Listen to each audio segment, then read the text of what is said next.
Patricia Hendris retired from Maritime Security 6 months later, citing personal reasons in her resignation letter. The Ocean Majesty underwent a complete security system overhaul during its next dry dock maintenance period. But crew members continued to report strange occurrences during night shifts. Marcus now works as a security consultant for hotels in Miami, but he still wakes up some nights in a cold sweat, remembering the way that figure moved through the ship, like it owned every corridor, every deck, every shadow. He's never told anyone outside of his immediate family about what he witnessed that night, but he's never forgotten the most chilling detail of all. In those final moments before the figure disappeared from the chapel camera, it had turned to look directly into the lens, and for just a split second, Marcus could swear he saw its face clearly. It was the face of a man in his 30s, wearing a 1960s-era crew uniform, with eyes that held the unmistakable look of someone who had died in terror and never found peace.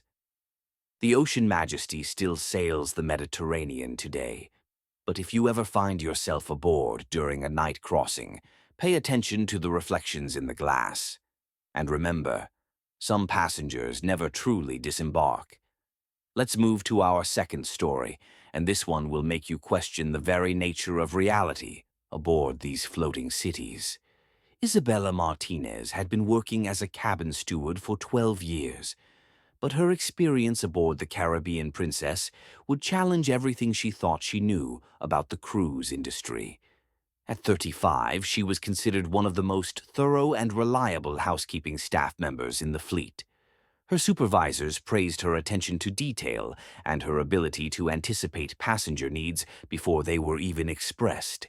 Isabella took pride in her work, treating each stateroom as if it were her own home, ensuring every surface gleamed and every amenity was perfectly arranged. But on a seemingly routine 7-day Caribbean cruise in November, her meticulous nature would lead her to discover something that defied all logical explanation. The Caribbean Princess had departed from Fort Lauderdale on a Sunday evening, bound for stops in Cozumel, Jamaica, and Grand Cayman. Isabella was assigned to Deck 9, responsible for maintaining 32 staterooms on the port side of the ship.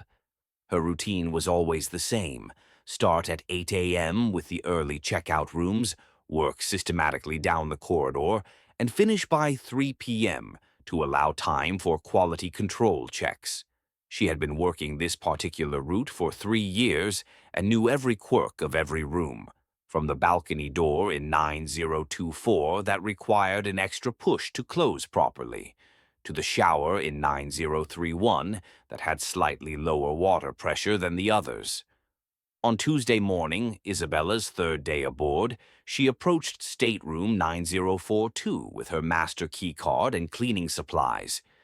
According to her passenger manifest, the room was occupied by Margaret Whitmore, a 73-year-old widow from Portland, Oregon, traveling alone.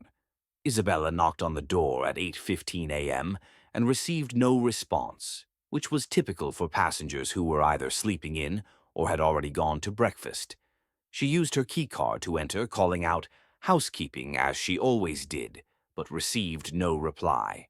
What Isabella found inside the stateroom immediately struck her as odd. The room showed clear signs of occupancy. The bed was unmade, personal belongings were scattered across the dresser, and there were wet towels in the bathroom.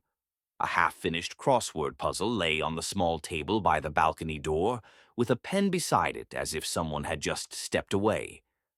The closet contained several outfits hanging neatly, including a formal dress that appeared to be laid out for the evening's dinner service.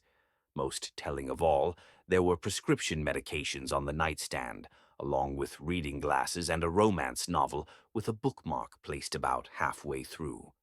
But something felt wrong. Isabella had been cleaning passenger rooms for over a decade, and she had developed an instinct for reading the subtle signs of how people lived in these temporary spaces. The belongings in room 9042 seemed too perfectly arranged, as if they had been placed rather than naturally accumulated through normal use. The toiletries in the bathroom were positioned with mathematical precision, and the clothes in the closet hung with exactly equal spacing between each garment. Isabella completed her cleaning routine, but the nagging feeling that something was amiss stayed with her throughout the day. That evening, as she was finishing her shift, she decided to check with guest services about Mrs. Whitmore. She had worked on cruise ships long enough to know that solo elderly passengers sometimes needed extra attention, and she wanted to ensure everything was all right. "I'm checking on the guest in 9042, Isabella told Maria Santos, the evening guest services supervisor. The figure had somehow moved 4 decks vertically and appeared in a completely different section of the ship without being detected by any of the security cameras in between. But what happened next made Marcus's blood run cold. As he watched the figure move past the pool area, he noticed something that defied all logic. The pool deck was surrounded by large glass windscreens designed to protect passengers from ocean spray. As the figure walked past these glass barriers, Marcus realized, with growing horror, that there was no reflection. The glass clearly reflected the pool lights, deck chairs, even the slight movement of water in the pool. But the walking figure cast no reflection whatsoever. Marcus immediately reached for his radio to contact his supervisor, Chief Security Officer Patricia Hendris, but hesitated.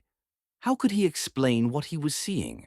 Who would believe that someone was moving through the ship like a ghost, appearing and disappearing without using any normal means of transportation?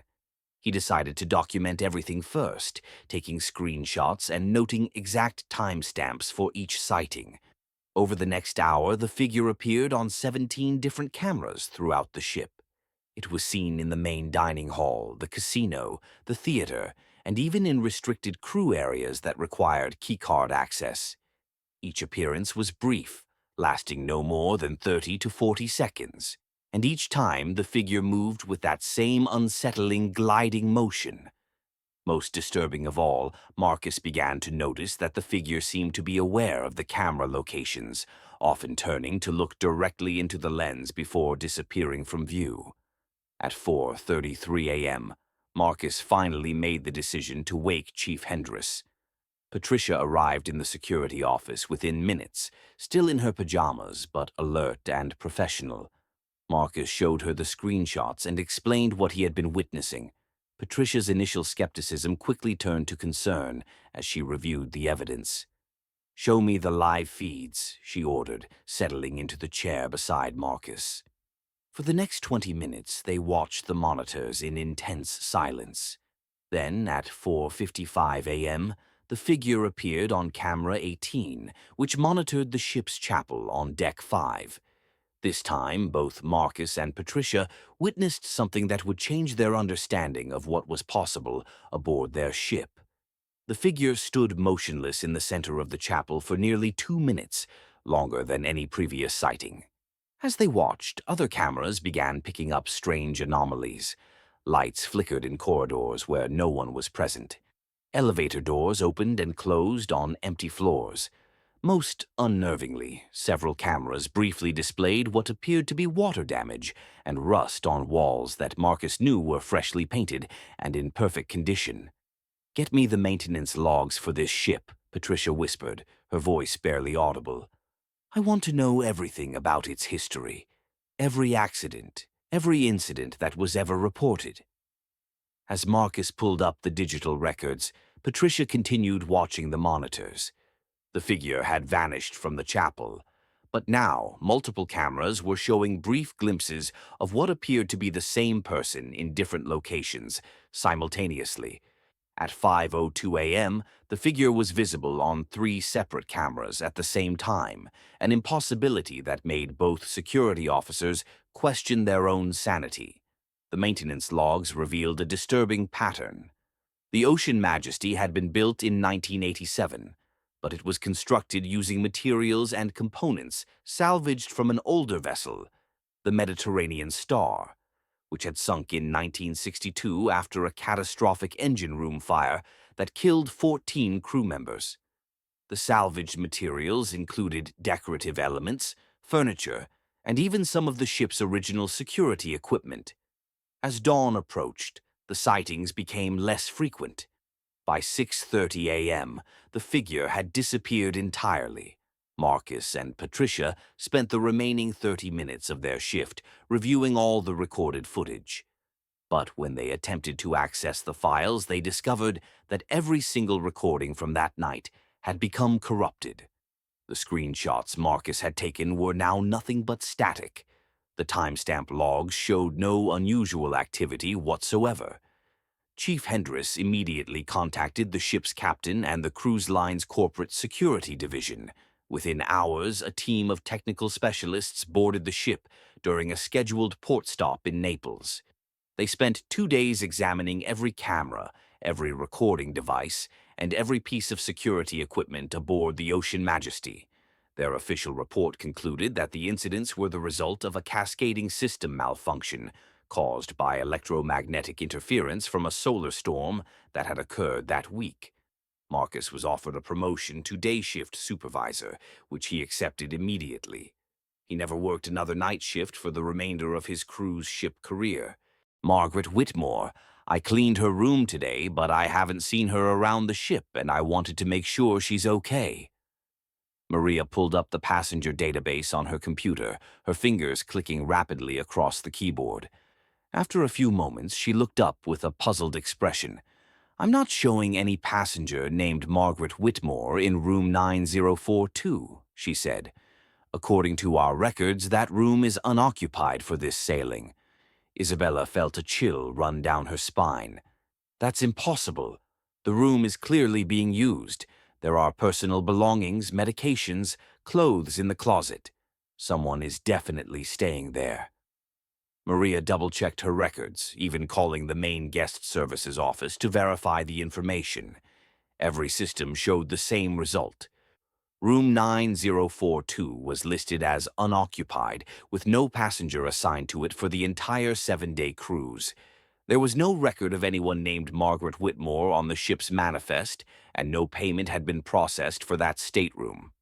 This has to be a system error, Maria concluded. Sometimes passengers get moved between rooms, or there are last-minute changes that don't update properly in all our databases.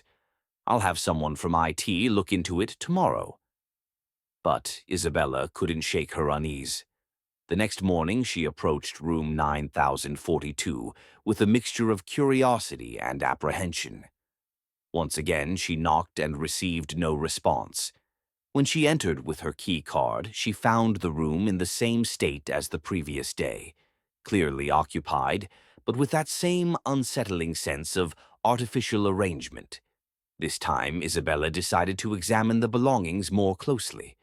The prescription bottles on the nightstand were for medications she recognized: heart medication, blood pressure pills, and arthritis treatment. But when she looked at the labels more carefully, her blood ran cold. The prescription dates were from 1987, and the pharmacy listed was in a town she had never heard of. The romance novel on the bedside table was a paperback edition that looked decades old, with yellowed pages and a cover design that seemed distinctly vintage. Isabella opened the closet to examine the clothing more carefully. The dresses and blouses were well maintained, but clearly from an earlier era. The cuts, fabrics, and patterns were reminiscent of styles from the 1980s. Even more disturbing, when she checked the tags, she found that several items were from department stores that had gone out of business years ago. The crossword puzzle on the table was from a newspaper dated November 15th, 1987, exactly 36 years ago to the day. The pen beside it was an old-fashioned fountain pen, and the handwriting in the partially completed puzzle was in a style that Isabella's grandmother might have used. Careful, deliberate script that spoke of a different generation's approach to penmanship. Isabella's hands were shaking as she backed away from the table. She quickly finished her cleaning routine and immediately went to find her supervisor, Carmen Vega, who had been working cruise ships for 20 years and had seen everything from medical emergencies to passenger disputes. Carmen, I need you to come look at something in room 9042, Isabella said, trying to keep her voice steady. "There's something very wrong with this situation." Carmen followed Isabella to the stateroom, listening as Isabella explained about the guest services records and the vintage belongings. When they entered the room together, Carmen's expression grew increasingly serious as she examined the evidence Isabella had discovered. "I've never seen anything like this," Carmen admitted, picking up one of the prescription bottles. "These dates, this is impossible, but everything here looks so real, so lived in." Carmen immediately contacted the ship's security office and requested that Chief Security Officer David Park meet them at the stateroom. When Park arrived, he brought with him a tablet containing the ship's complete passenger manifest and room assignment records. His investigation confirmed what guest services had reported. There was no record of anyone being assigned to room 9042. No payment had been processed, and no passenger named Margaret Whitmore appeared anywhere in the ship's systems. "But someone has to be staying here," Park said, examining the personal belongings. "This isn't some kind of prank or mistake. These items show real use, real wear. Someone is living in this room." Park decided to station a security camera in the corridor outside room 9042 to monitor who might be entering or leaving. He also placed a discreet motion sensor inside the room that would alert security if anyone entered when housekeeping wasn't present. For the next 2 days, Isabella continued her normal cleaning routine, but the room remained in the same state, occupied but empty, lived in but abandoned. On Friday morning, Isabella entered room 9042 for what she thought would be the last time before the cruise ended. What she found made her question her own sanity. The room was exactly as she had left it the day before, meticulously arranged, eerily pristine. But there was one new addition, a handwritten note on the bedside table, written in the same careful script as the crossword puzzle. The note read, "Thank you for taking such good care of my room, dear. I know you've been worried about me, but I'm exactly where I need to be. Some journeys never truly end, and some passengers never really disembark. The sea has been my home for longer than you might imagine. Please don't be frightened. I mean no harm. I simply wanted to take one more cruise, to feel the ocean beneath me one more time." "Margaret." Isabella's scream brought security running. When Chief Park arrived, he found Isabella standing in the corridor, refusing to enter the room. The note was photographed and bagged as evidence. The room was immediately sealed pending a full investigation. When the ship returned to Fort Lauderdale, the cruise line's corporate security team boarded and conducted a deep dive investigation. What they discovered was more chilling than anyone expected. A passenger named Margaret Whitmore had indeed sailed aboard the Caribbean Princess, but it had been in November 1987 on the ship's maiden voyage. According to archived reports they unearthed, Margaret had been a 73-year-old widow from Portland, Oregon, traveling alone. She had occupied room 9042 and had been reported missing on the final day of the cruise. Her body was never found, and the official report concluded that she had likely fallen overboard during the night. Her personal belongings had been removed from the stateroom and placed in the ship's security office, but they vanished during the next sailing. Following the incident, room 9042 was converted to crew storage, but staff members reported feeling watched whenever they entered. Doors would creak open by themselves. Items moved positions without explanation. The room was eventually sealed permanently, with the official explanation listed as structural concerns. Isabella transferred to a different cruise line within a month, but she never forgot the careful handwriting in that note, or the way the room had felt both empty and occupied at the same time. She still works as a cabin steward, but she's never again encountered a passenger who wasn't on the manifest. Still, sometimes in the quiet moments between cleaning rooms, she wonders how many other guests might be sailing on journeys that never truly end. The Caribbean Princess still operates regular Caribbean cruises, but room 9042 remains sealed.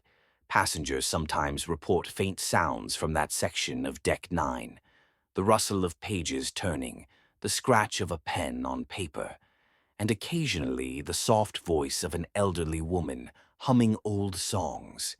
From a time when the ocean was younger, and the boundary between passenger and ghost was not yet so clearly defined, our third story comes from someone who thought he understood every danger that could lurk in the waters around a cruise ship. But he was about to discover that some threats don't come from the ocean, they come from within it. Ryan Mitchell was 24 years old, working his first contract as a night lifeguard aboard the Harmony of the Seas, one of the largest cruise ships in the world. Fresh out of lifeguard certification school and eager to see the world, Ryan had jumped at the opportunity to work for Royal Caribbean. The job seemed perfect: decent pay, exotic destinations, and relatively easy work. Since the pools were closed to passengers after 11 p.m., his primary responsibility during the midnight to 6 a.m. shift was to ensure the pool areas remained secure and to perform routine safety checks on all water features throughout the ship. The Harmony of the Seas boasted multiple pool areas across several decks, including the massive main pool complex on Deck 15, the adults-only solarium pools on Deck 11, and the exclusive suite-class pool on Deck 17. Ryan's rounds took him through each area every 2 hours, checking water temperature, chemical levels, and ensuring all safety equipment was in place. It was quiet, solitary work, peaceful even, and for the first 3 weeks of the voyage, nothing unusual happened. Until Tuesday night. In the middle of a 7-day Western Caribbean cruise, the ship was sailing through calm waters between Cozumel and Jamaica. At approximately 2:15 a.m., Ryan was conducting his routine check of the main pool area when he noticed ripples on the surface of the largest pool. This wasn't unheard of. The ship's gentle rocking could create surface disturbances, and the filtration system sometimes produced minor movement. But these ripples were different.